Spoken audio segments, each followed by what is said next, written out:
Bonjour à tous, je vous propose de décortiquer avec vous dans cette vidéo pourquoi quand on a travaillé sur nos blessures, sur nos traumatismes, parfois ils reviennent. On a beau avoir essayé certaines thérapies, certaines méthodes, certaines techniques, il y a toujours un moment donné où on a le sentiment qu'on n'a pas vraiment avancé puisque la situation, l'émotion se représente à nouveau alors qu'il s'agisse de ce qu'on appelle les blessures de l'âme, le rejet, l'abandon, la trahison, l'humiliation, l'injustice, ou qu'il s'agisse de traumatisme ou encore de phobie. Pourquoi est-ce que quand on essaie quelque chose et que ça semble fonctionner, quelque temps après, ça revient? Ça n'est pas que la méthode n'était pas efficace, c'est simplement qu'elle traitait un seul aspect du problème et qu'il va falloir revenir sur d'autres aspects du problème pour que la blessure, l'émotion, la trace, la mémoire de cette émotion soit complètement libérée. Je m'appelle Amandine Potier, je suis psychologue et thérapeute quantique, alchimiste, et le domaine des émotions et de la guérison, de la transmutation de ces blessures, c'est un peu mon domaine depuis déjà un certain nombre d'années.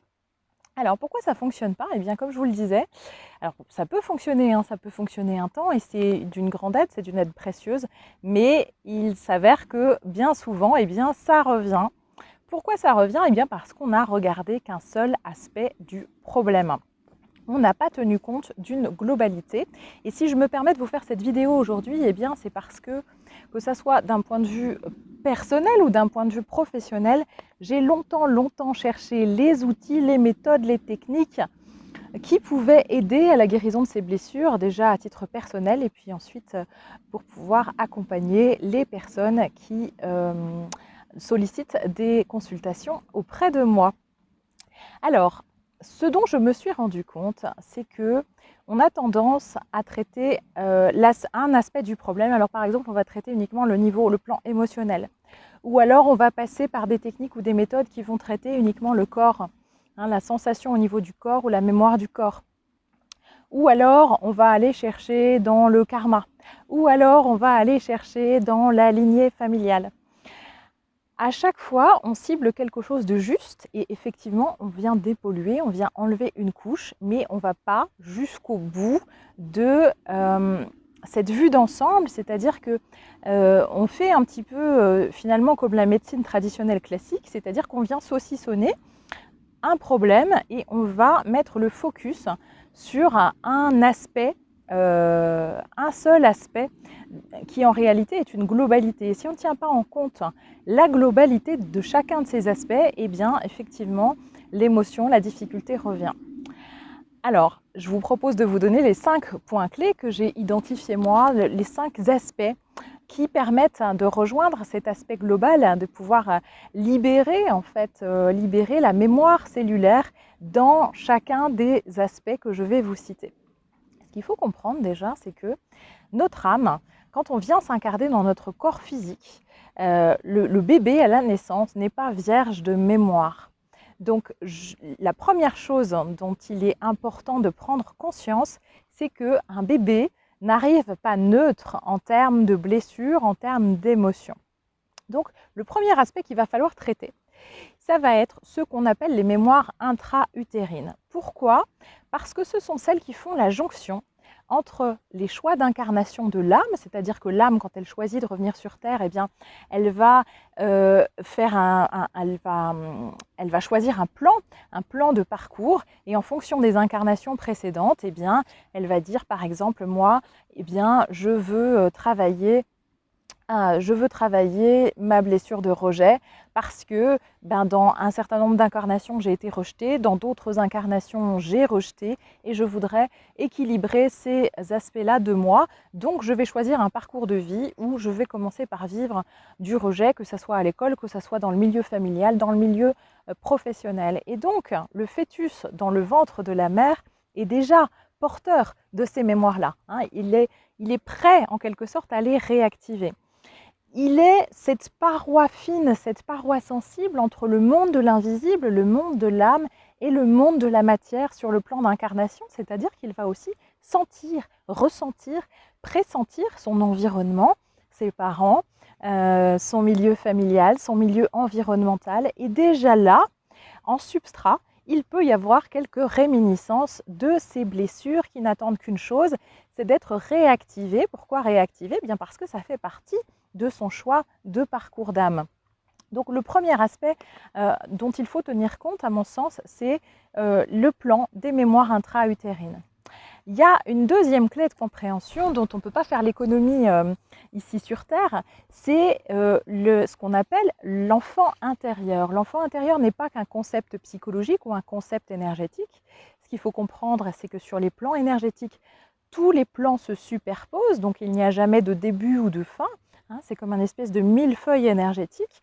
Et donc toutes ces mémoires continuent à coexister en nous. L'enfant intérieur, c'est la partie de nous qui est reliée aussi au chakra sacré, à la créativité, à la joie, à la spontanéité.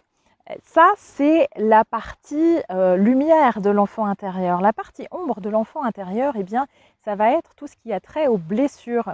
Et les blessures, eh bien, elles sont réactivées dans l'enfance par ce programme en fait d'incarnation que nous nous sommes choisis, c'est-à-dire que les blessures qu'on vit dans l'enfance, le rejet, l'humiliation, la trahison, l'abandon, les peurs, tout ça sont des mécanismes qui sont mis à l'œuvre par la vie, voulus par l'âme, pour pouvoir être à nouveau conscientisés et libérés. Alors bien évidemment, quand on est enfant, sur le plan psychologique, on n'a pas le développement psycho-affectif suffisant, on n'a pas le développement cérébral nécessaire pour avoir cette prise de distance. Donc on se prend tout ça de plein fouet sans pouvoir comprendre vraiment ce qui est en jeu, ce qui se passe. Et puis, il y a ce fameux voile de l'oubli qui fait qu'on n'a plus le souvenir de l'endroit où on vient. Donc, ça va générer un certain nombre de blessures. Et si on ne va pas revisiter ces énergies de l'enfant intérieur, si on ne va pas se réassocier à la petite fille, au petit garçon que nous avons été dans ses blessures, dans ses émotions, dans son vécu, même si ce vécu peut paraître aujourd'hui en tant qu'adulte disproportionné par rapport aux événements en tant que tels. Ce qu'il faut bien comprendre, c'est qu'un enfant n'a pas du tout la même lecture, n'a pas cette possibilité de prise de distance et tout est à vif, tout est à fleur de peau. Et donc, si on veut, adulte, guérir nos blessures émotionnelles, eh bien, il va falloir tenir compte de cet espace de l'enfant intérieur. C'est donc le deuxième point. Mémoire intra-utérine, enfant intérieur. Et puis, il y a un autre aspect, quand on choisit l'incarnation, on choisit une lignée. Et une lignée familiale, et on ne la choisit pas par hasard, on va aussi la choisir en fonction de ce qui va être nourrissant, en fonction de ce qui va être porteur de lumière pour nous, et puis aussi en fonction des blessures de la lignée, en fonction de ce que la lignée familiale a à transmuter. Donc on ne choisit pas non plus sa famille d'incarnation par hasard, et en s'incarnant, le corps, dans ses mémoires cellulaires, va adopter d'une certaine manière les mémoires familiales, les mémoires même collectives, mais déjà les mémoires familiales et transgénérationnelles. Donc nous sommes porteurs des blessures des générations précédentes, qu'on le veuille ou non, alors qu'on le veuille ou non de manière consciente en tant qu'humain dans notre incarnation, mais ce choix a été établi au préalable depuis le plan énergétique, depuis le plan de l'âme et de la conscience. Donc il va falloir aller libérer aussi ces mémoires transgénérationnelles, et bien souvent il y a dans une famille dont les personnes sont... Il y a souvent une personne qui est en conscience en fait de ce travail à réaliser, de ces libérations à faire, et cette personne-là va être celle qui s'est mandatée et qui est mandatée par le groupe familial, par la lignée, pour couper en fait les schémas répétitifs et récurrents au sein de l'unité familiale.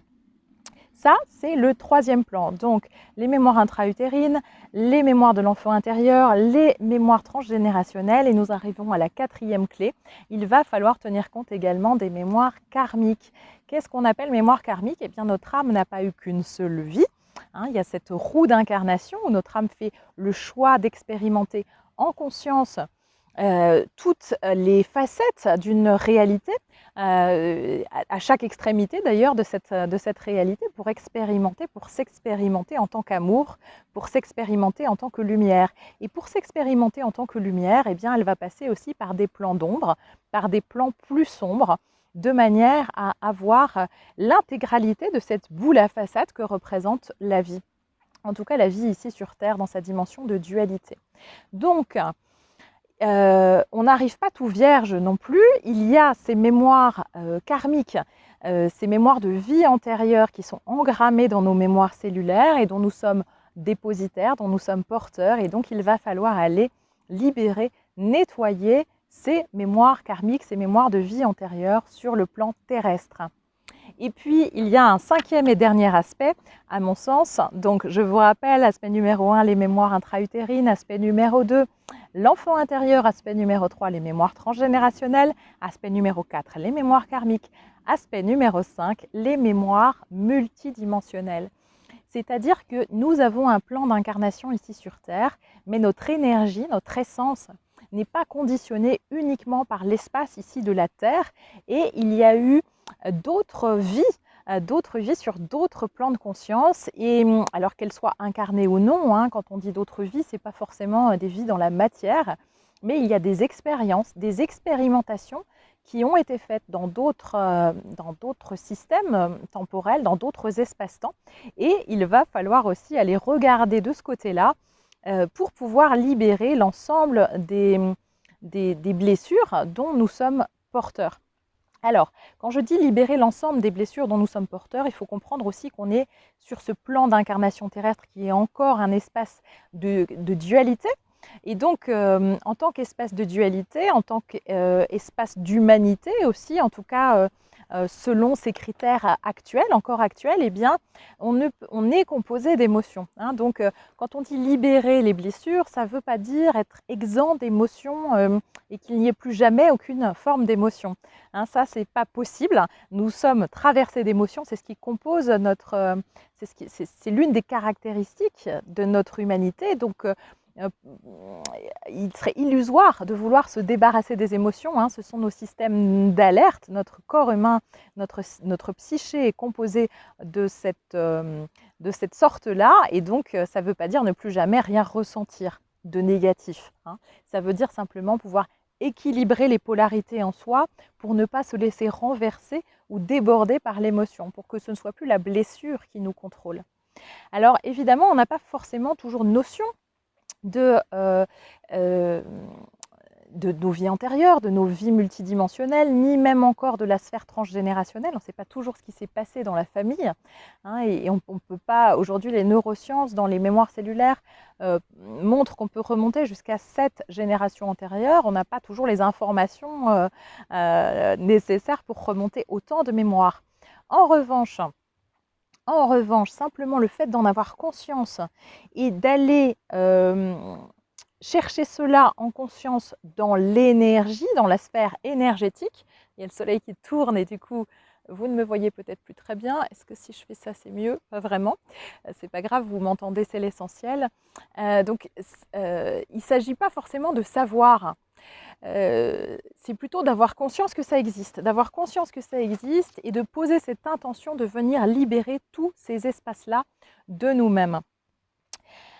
L'idée, c'est quoi? C'est de retrouver l'équilibre, c'est de revenir au point zéro, c'est de revenir à une certaine forme de neutralité une fois ces blessures libérées. De rééquilibrer aussi, par cet équilibre-là, par ce rééquilibrage-là, de rééquilibrer les polarités du féminin et du masculin, c'est-à-dire de notre faculté à accueillir, à recevoir l'information et à mettre en œuvre à partir de cette information, qui est une information plus pure, en tout cas dépourvue des connotations qu'on peut lui porter en général de manière négative. J'essaie de faire en sorte que vous me voyez mieux, mais c'est pas gagné. Voilà.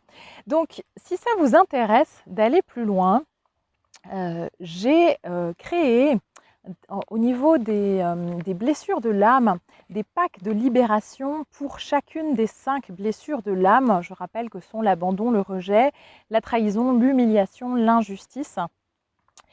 Ces packs de libération sont composés d'un PDF explicatif de chaque caractéristique, de chaque blessure, d'après les travaux de Lise Bourbeau, mais aussi d'après mes propres perceptions. d'après ce que j'en ai compris. Et puis, vous avez un PDF explicatif de la manière dont vous pouvez utiliser les soins. Il y a 3 soins différents. Chacun va s'adapter en fait à ce que vous avez besoin de recevoir dans l'instant. Vous pouvez les utiliser à vie. À chaque fois qu'il y a une blessure qui se représente, une émotion qui se représente liée à une blessure, vous pouvez vous resservir de ces soins. Ils vont venir, ce sont des soins quantiques, ils vont venir agir à des endroits différents de vous-même. Ces soins ont été réalisés avec des consciences célestes, avec les consciences des médecins du ciel, avec les consciences des énergies galactiques, mais aussi avec des énergies plus en reliance avec la Terre. J'ai travaillé aussi avec les consciences végétales, avec les consciences des arbres qui m'entourent et qui ont souhaité, et des fleurs, des plantes, qui ont souhaité aussi donner leur énergie pour aider à la transmutation, à la libération des humains sur ce plan d'incarnation par rapport aux libérations des blessures de l'âme. Parce que c'est le temps, parce qu'on est dans la bonne époque, la bonne période pour cela, parce que c'est l'invitation énergétique, c'est ce qui nous est demandé. Donc ces consciences ont souhaité œuvrer avec moi et je reçois moi en canalisation des codes de lumière, des symboles qui permettent en fait de switcher l'énergie, de venir, c'est comme une reprogrammation finalement, on va venir prendre l'information qui a été là à un moment donné et venir la reprogrammer dans l'espace des mémoires cellulaires, puisque pour moi, c'est cet espace des mémoires cellulaires et l'ADN, dans l'ADN, qui contient absolument toutes les informations, des ressources qu'on peut avoir dans ce plan d'existence, mais aussi dans notre multidimensionnalité, et qui contient également les mémoires des blessures sur les différents plans dont je vous ai parlé. Donc si ça vous intéresse, vous pouvez retrouver tout ça avec grand plaisir sur mon site internet www.gaia-terredétoiles.com. Pour les avoir expérimentés et fait expérimenter, ce sont des soins qui sont extrêmement puissants, extrêmement libérateurs. J'utilise pour ça des outils de psychologue, des outils auxquels j'ai été formée, c'est-à-dire des outils d'hypnose quantique, d'hypnose spirituelle. J'utilise des techniques d'EFT, Emotional Freedom Technique. J'utilise mes connaissances aussi sur le plan de la psyché humaine, de la façon du développement psycho-affectif de l'être humain, parce que pour moi, ce qu'on peut venir libérer sur le plan énergétique, il faut d'abord que ça parte de notre espace d'incarnation. Donc ça part, ces soins vous proposent de partir d'une expérience qui a été douloureuse, d'une émotion qui a été particulièrement douloureuse, et depuis l'espace de l'incarnation, depuis l'espace de la matérialité, depuis l'espace de votre corps ici et maintenant, et de vos émotions ici et maintenant, on va venir libérer ensemble non seulement l'émotion et la situation de cette vie, ce qui signifie que vous ne la vivrez pas du tout de la même façon après le soin, mais aussi la libérer sur d'autres plans de conscience de manière à être le plus global et le plus complet possible. Voilà, j'espère que cette vidéo vous aura été utile. Donc, si je dois reformuler les 5 points qui pour moi sont indispensables à la guérison, à la libération des blessures émotionnelles et notamment des blessures de l'âme, eh bien, ce sont, vous l'aurez compris, les mémoires intra-utérines, l'enfant intérieur, les mémoires transgénérationnelles, les mémoires karmiques et les mémoires multidimensionnelles. Tout ça dans le rééquilibrage de nos polarités féminines et masculines. Et je rappelle que ces deux aspects-là de nous se trouvent en chacun de nous et qu'il ne s'agit pas d'être un homme ou une femme. Ça va bien au-delà de ça. Tout est toujours dans cette question d'équilibre, d'équilibrage pour pouvoir accéder à cette libération et revenir à ce reset énergétique qui nous permet de vivre mieux avec nous-mêmes, mieux en paix à l'intérieur de nous-mêmes et du coup beaucoup plus en paix avec les autres. Je vous dis à très bientôt.